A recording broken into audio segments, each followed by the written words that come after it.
After I graduated from college, it was hard for me to find a job, and so I moved up to Nashville and I worked at the Opryland Hotel. About 6 months after being there, I met the woman who would become my wife. We were married for 10 years. We had our ups and downs and all. We had 3 children. We eventually moved back down here to be around family and had started a durable medical equipment company. And then Katrina hit and we ended up losing that and pretty much everything as well. Everything that was happening at the time, I began to use alcohol to settle my nerves and not be so anxious. And so it worked, you know. I didn't feel what I didn't want to feel.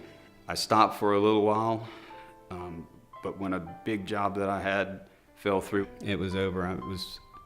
I was full-blown drinking. She came to me one day after, me sensing something was wrong and me asking, and she said she wanted a divorce. We ended up getting a divorce, which crushed me. I had no hope. Depression set in like never before. I was anxious all the time. I was angry. I was full of regret and remorse. Over the course of the last, that 10-year span, I've been in jail. I've got 2 DWIs. I've lost jobs.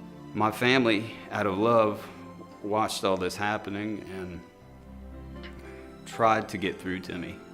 And I tried going to psychiatrists, therapists.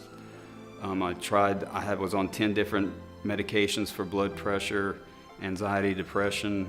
I went to AA. I went to anything and everybody that I could think of that could help me with this. And the only place or the only person I didn't go to was God, because I was angry and I blamed him. My family had had enough and had an intervention. It was Johnny Leonardo from the retreat and 2 other disciples. It was either get help and come to the mission, or I'm not going to be staying with my family anymore. I have nowhere to go because they're done. So I went with Johnny. By that Friday, I was ready to go. This wasn't for me. This wasn't going to work. All this God talk, I wasn't having it. I called my father to come pick me up. No, I'm not. And he said not to call any of the family, because if you do, or you go over there, the police are going to be called. There was nowhere for me to go anymore. I was sent that night to the mission in New Orleans, and it was there in that mission where God met me. After I think it was around 2 weeks or so, I came back to the retreat and spent the rest of my time here, and just grew and grew and grew. Life is completely different now, and just the word freedom comes to mind. Just free from all the stuff. You seek Christ, you put him first, you surrender to him, you trust him, and he's going to give you what you need.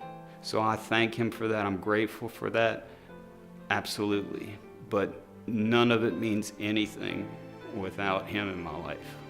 I thank the people here at the retreat and at the mission who sacrifice their time and their lives for people like me that don't think of themselves. All they do is point to Christ and point to Christ.